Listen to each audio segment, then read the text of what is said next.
I used to collect sound samples, you know, on this really clever synthesizer at the time, you know, probably an antique now when you look at it, you know, but it's computerized. And I used to enjoy it, you know, and I used to love making my own music with it at that time, you know. Yeah.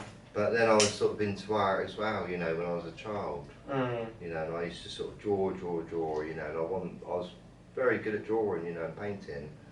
You know, I had quite a big imagination on me, basically, you know, for a child.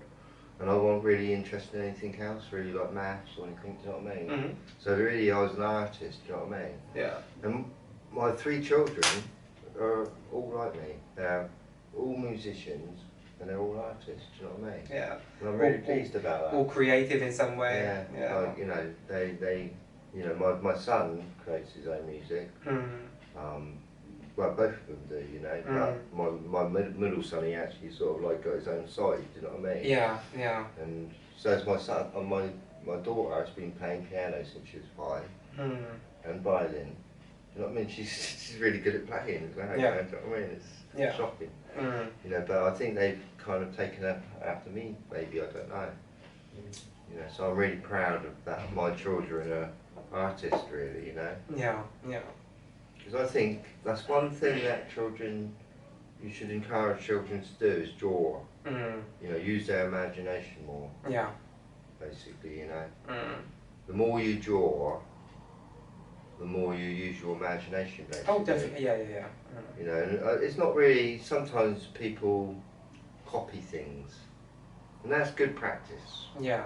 But you're not using your imagination when you copy things, you see. Yeah. You know, you've got to sort of think about from your own head, or, you know, if you see what I mean.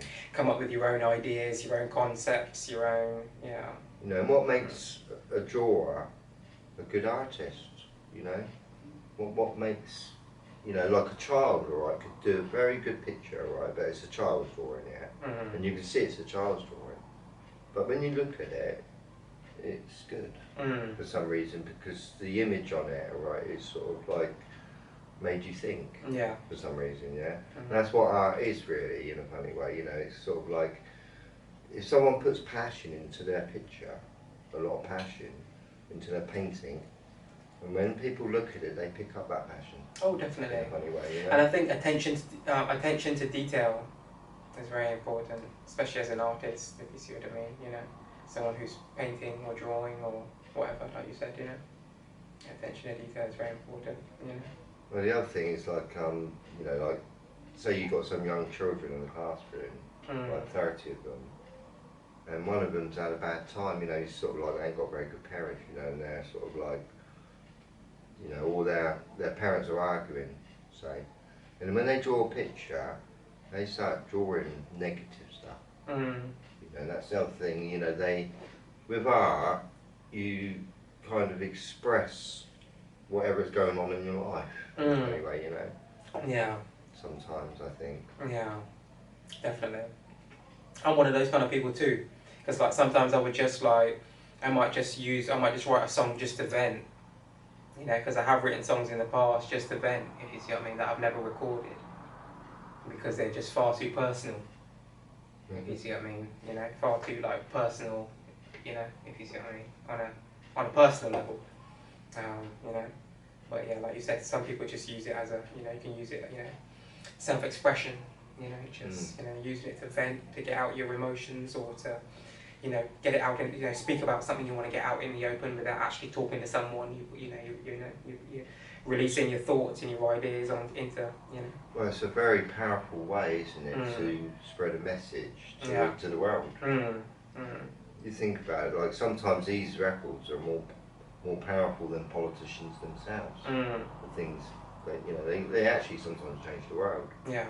You know, and you think like one person one time sort of went home one night and, you know, sort of carefully sort of wrote a song and thought about it, whatever, and then released it and worked on it, and the world loved it, and it went worldwide. You know, and you think that just come out one little soul, you know, one idea, and then it spread to the world, that idea. You know. And what's so amazing about it today, like you were just saying as well, like just touch on that, is just, you've got people that make you got songs that are in the top 100 Billboard charts today that some people have made in their bedroom. Yeah. You know, and we're at the point today where, as long as you can afford to buy the basic setup of a studio, to have your own home studio, and as long as you understand what you're doing and know how to use it all, you know, as long as you've got that money to set up your own home studio, whatever, and you can mix and master your stuff properly like anyone else, you're set and ready to go. Like, you know, like you know, you can do it. You know. Mm-hmm.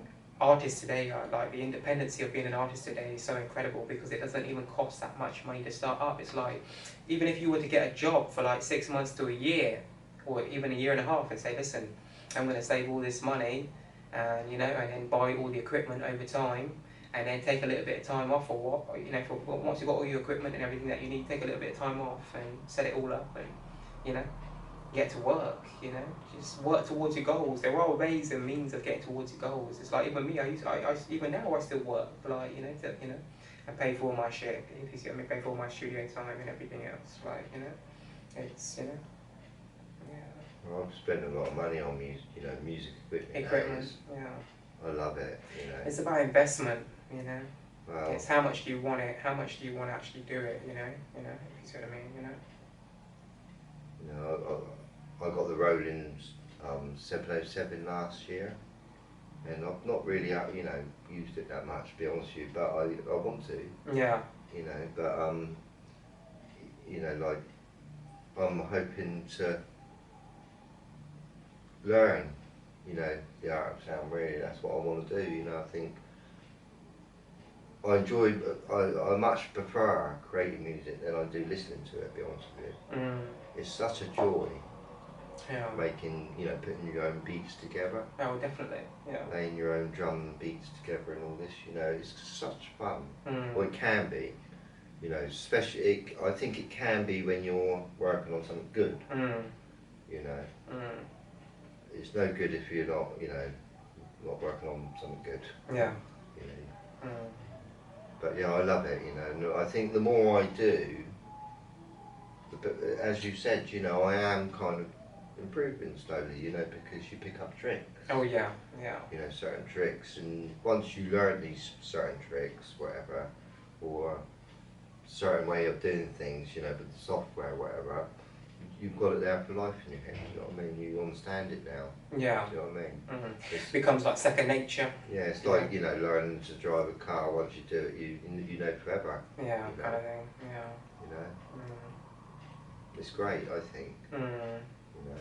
It's like me, like, I'm at the point now too, as an artist, like personally, like, whenever I choose to write, I can write, if you see what I mean. Like, I've spent so much time over the years writing and writing and writing. I'm at a point where I'm lucky enough to be able to turn it on and off, if you see what I mean. So, say tomorrow night I've got a couple of hours spare, and I think it's okay, instead of just relaxing tonight, you know, once the kids are in bed or whatever, because I've been working all day, you know, just chill out and have a smoke and, you know, write a song. And sometimes that's what I'll do, you know. Have you done any work this week? Not this week, but I'm lucky enough that I can turn it on and off, if you see what I mean. Like, I can hear it. I could I could go home tomorrow night. Tomorrow night I could be at home and I could find an instrumental on YouTube, and I could sit there for an hour and write a whole song, if you see what I mean. 2 verses, nice chorus, maybe a bridge, and you know, and some ideas for an intro and an outro and some ad libs, if you see what I mean. You know, in the space of an hour and a half. You know. So it's quite, you know, quite lucky in that regard, you know, because you do hear some people talk about writer's block and that kind of stuff, like getting, you know, but I think because I've spent so much time doing it that I'm just able to just do it now without thinking about it, if you see what I mean, without thinking, am I gonna not be able to write, or, you know, am I, you know, if you see what I mean, that thought doesn't even go through my mind, if you see what I mean. It's, you know, like, you know, let's sit down and write, if you see what I mean. There's no thought of, I'm not going to be able to write, if you see what I mean, if that makes sense, you know. So, passion, you know. I think that's another subject for another day. Oh, definitely. It's that, you know, 'cause you know, yeah. It's important. Yeah. Passion. Yeah. But they all say to, there's going back to old sayings, because we know we like our old sayings. What another? they said there's a very thin line between someone who's a genius and someone who's insane, you know?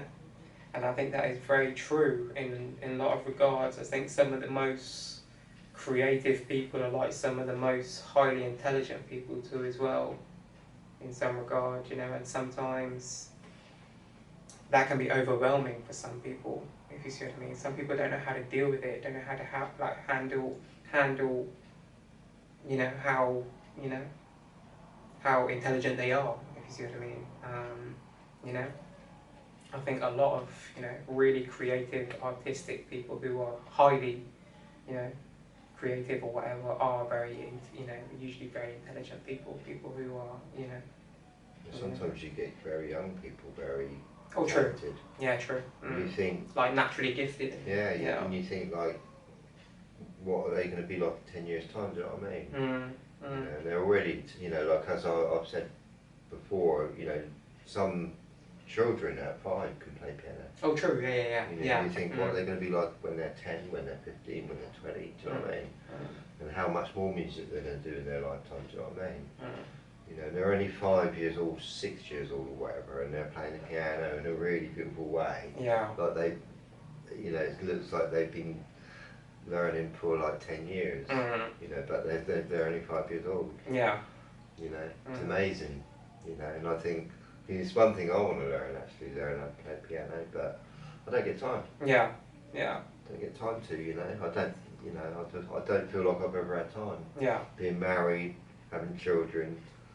You know, I think like if I didn't meet all my girlfriends and have relationships right now, you know, in my past, I would have been able to play the piano, trumpet, trombone, you know, and the banjo. You would have been a lot further ahead musically. Yeah, that's right. I would have definitely, no doubt. You know, I had to kind of like give up my music really when I got married in a funny way. You know, I mean, obviously I still listen to music. Yeah. You know, but I couldn't really sort of have so much time to do the things I wanted to do. Yeah, definitely. You know? Excuse me. I was just going to say, same for me. I gave it up for a few years, you know, after I made my first album, put that all out, I took a couple of years off, a couple of years break. I was still writing songs here and there, you know, but I wasn't recording anything. I was just focused on home life and the kids and the wife and, you know, well, I think making sure everything's good at home and just taking a little break, because I spent like 3-4 years making my album altogether, you know, because that was my first ever project that I made from scratch. I literally made everything from scratch, you know, all the production, you know, sat there, wrote all the songs. I mean, really, to make it big, really, you need to be not married. Well, I think you can do it when you're married, but you have it's to. Difficult. You got to have an understanding partner that understands. Listen, this is what you want to do. This is your passion. This is what drives you. Like you're talking about earlier, having a drive. Like this is what drives you. This is what makes you happy. Yeah. This is what you want to do with your life. And if they can't understand that, then they're probably not the right person for you. To be very honest, you know, because the same way that they would want you to respect them and what they do, what they want to achieve in life, if you see what I mean, and be there to support them in different ways to help them achieve their goals, the same way you'd want them to reciprocate that same energy for you, if you see what I mean.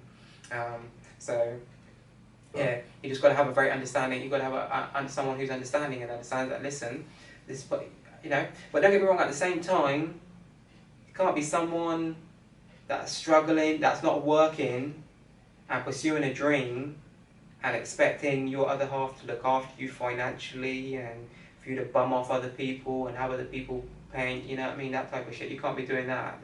To me, that's not right, if you see what I mean. You got to get yourself a job. Find yourself a job, sort your life out, save some money, write your songs in between all that, get yourself ready in between all that time while you're doing all that shit, get yourself ready.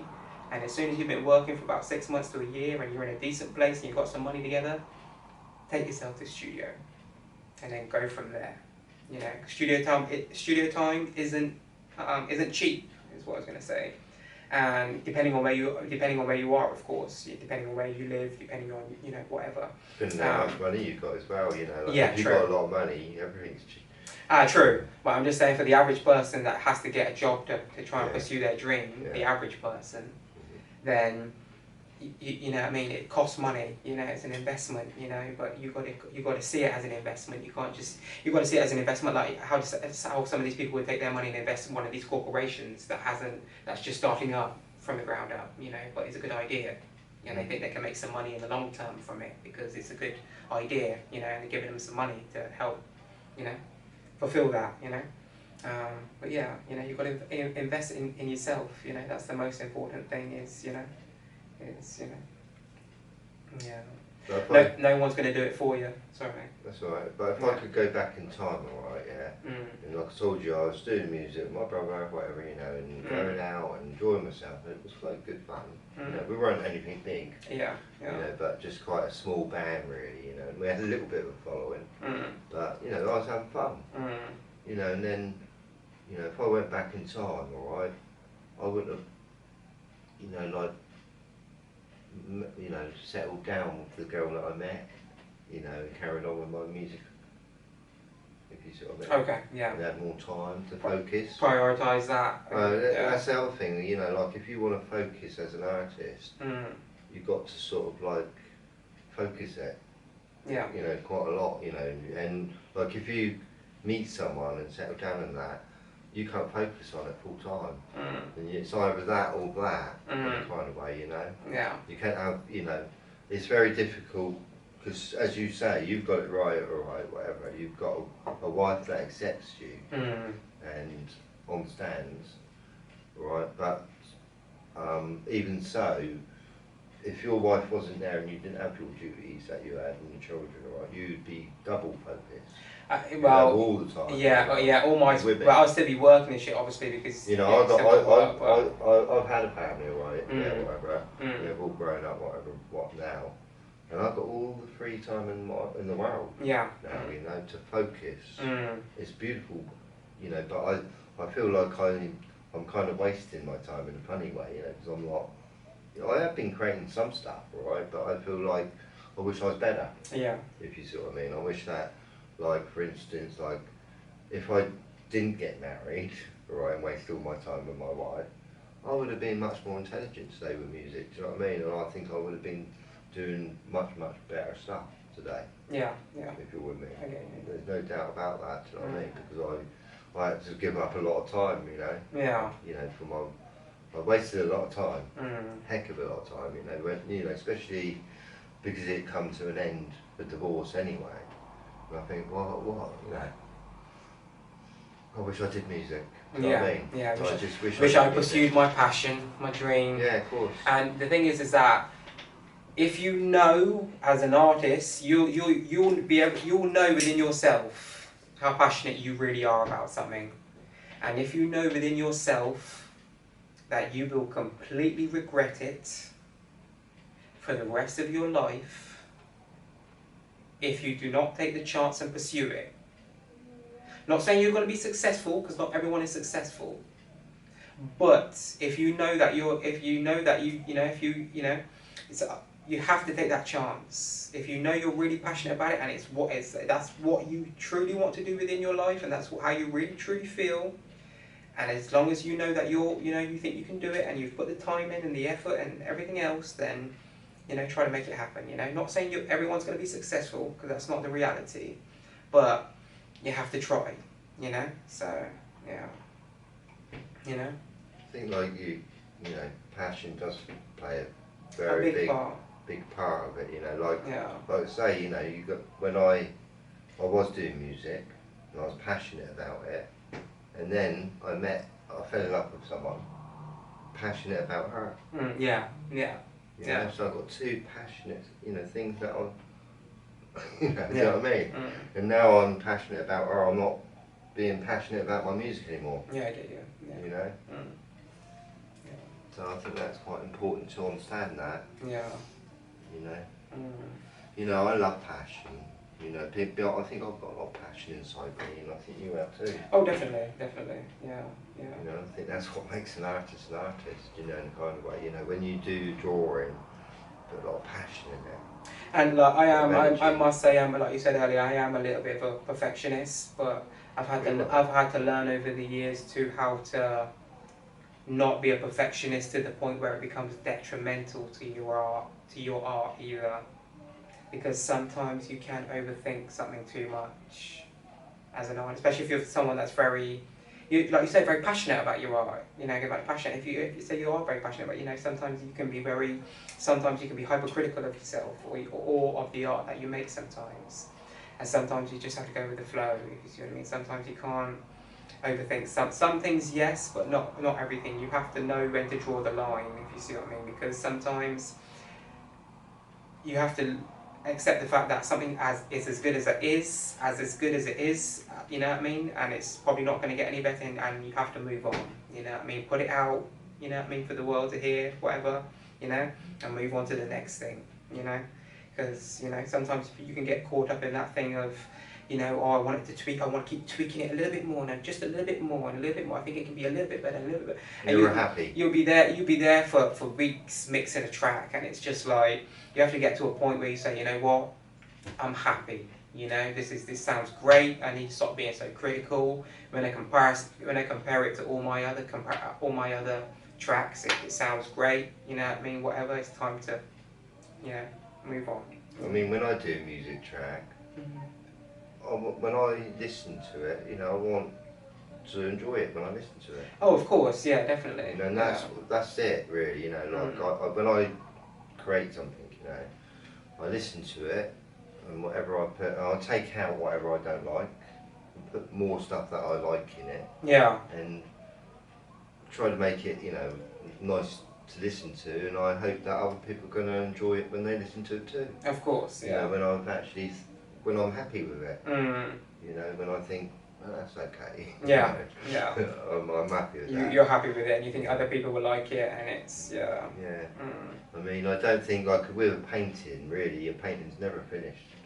You know, you could carry on painting. Yeah, it's true. You know. And it's the same thing with music too. You get, like, even me sometimes in the studio, you want to track the sound. You want the track to sound so good, to be so great that you put a lot into it, but you have to know, like I said, when to, you know, to call it, you know, to move on to the next thing. You know, say, okay, I've got it as good as I think it can possibly be. You know, stop, you know, being so, you know, stop overthinking. Put it in the bag and start something else. Yeah, you know, you know, that's it. You know, it's good. Don't doubt yourself. If you see what I mean. Sometimes it's the best I could do. Yeah, yeah. You know. I mean, when I create tunes or whatever, you know, work on different stuff. You know, like sometimes a bit of trance or, you know, whatever. You know, I go different places. You know, and sometimes you know, I give up on it because it just didn't sound good, whatever. You know, or sometimes I carry on, you know, get passionate about it because I think, oh, this is nice. Yeah, yeah.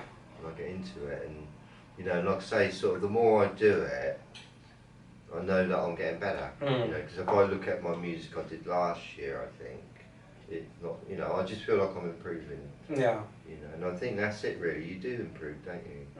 You know, like cooking pancake, really, you improve.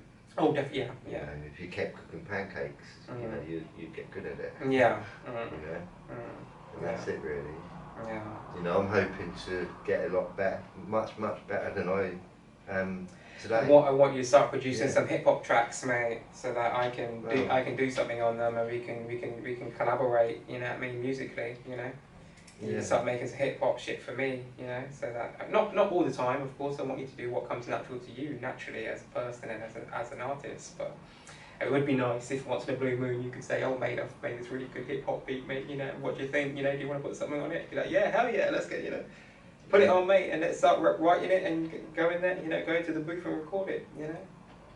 But I mean, you listen to some of my music, it's not too bad, is it? Oh yeah, but I like your music, definitely. And I'm learning, now I'm learning how to put videos to it, do you know what I mean? I've only just got the video software like 6 months back, and I feel that I'm not bad at it. Already, do you know what I mean? I've got to get a bit better, you know, but I've only had it 6 months, you know, and I feel like I'm very good actually for having it for 6 months. Yeah. And I think it's purely, really, because I've learned other software before that. Yeah, that helped with you, help you to navigate around the program. Like for instance, I think I'm really, really good with digital art. You know, I kind of mastered the program. Still got a bit to learn on it, you know, but I'm happy with what I know. Yeah. With it, you know, like if you wanted me to do a bit of digital art and do a poster for you, yeah, and we worked on it for half an hour, yeah, I'm sure that we'd get there. You know, I kind of feel like I kind of understand it to know how to do many things, basically, you know. Yeah. So yeah, I feel happy again about what I know there. Do you know what I mean? I'm not quite happy with the video software. I still feel like I'm not quite happy, you know, because I'm still new to it. Yeah. You know, and I've got to get more still getting to understand it a bit, and where the other digital, I'm very familiar with it. That's what I'm trying to say. That's the word, familiar. Familiar. I'm not familiar so much, you know, but I kind of understand it already. If you see what I mean. It's because I've been sort of working with software for years now, you know. So it sort of like becomes easy to you. Yeah. Once you learn one thing. You know, it's like a computer when I first got it, you know, I sort of like turned it on. I had a problem turning it on, you know, and it's sort of like starting up, you know, I had lots of startup problems, you know, and I saw the computer there and I didn't know nothing about it. The internet wasn't in then, do you know what I mean? And I thought, oh, okay, you know, type something, you know. Like, this is I remember the old large, like, desktop computers where you used to have like the panel, like the Dell panel or whatever it is, and you had to push the button in, didn't you, to start it up? Right. If you see what I mean, you had like the small button in the centre that you push in, you know what I mean, and then it'd start up, the button would go green, and then it would slowly all start up and take a good 10 minutes, you know, so... Yeah, I can remember even putting my first few photographs on there, you know. Right, yeah. And, you know, and then putting them up in my software, you know, my new software at the time, and not really understanding what to do, you know, it took me years to learn. Right. It took me years, you know, years of practice. Mm. You know, and now I'm very good at it, you know, because I'm quick at it too. Like if you wanted me to put a rainbow around your face, I'd do it in 10 minutes or 5 minutes, you know. You know, it's and that's it. Like drawing itself, some people say they can't draw. I can't draw. Yeah. You know, I'm not an artist, you know, but it's because they have practice, basically, you know. That's what I would say, you know. And like say, like the more you do draw, I mean, I'm left-handed, and apparently most left-handers are drawers. Okay. Apparently, you know, I don't know whether that's true or not. But you know, I'm left-handed, and yeah. they say that, like even like, what was it, Van Gogh? Van Gogh, yeah. Okay. Left-handed. Okay. Right. So like a lot of these famous artists are left-handed. Yeah. Even Albert Einstein's left-handed. So And I think Marilyn Monroe. if I remember correctly, as well, I think both my mum and my youngest sister, as well, are both left-handed. They could draw it? Yeah, I think my mum definitely was. I've seen a few things that she used to draw that were very good. And my youngest sister is very creative and artistic and etc. You know, I mean, she went to university for art. She went to Bournemouth University for art, if you see what I mean, to study art. And you know, she's finished now, but yeah. So you know. So if you're right-handed, you're more likely to be good at English. Yeah. You see what I mean? Yeah. Yeah. You know, I don't know if that's true, you know, but you know, a lot of famous artists, I know that's for sure. If you look up a lot of these famous artists, they'll be left-handed, most of them. Yeah, a lot of them. Yeah, it's funny enough. A lot of them. It is true though. It's what you're saying is true. Even musicians, funny enough, as well. Like Jimi Hendrix, left-handed. Beethoven, left-handed. Okay. Yeah. It's funny because I'm right-handed, but you know. There are obviously there's right-handed musicians. No, of course. You know, I'm just you know. No, of course. It might not be true what I'm saying. It's funny how the different dynamic there, how they use. Well, I think back then it was more of a. They didn't understand it because it wasn't as common. So they used to call it. They used to look at it like it was something really weird.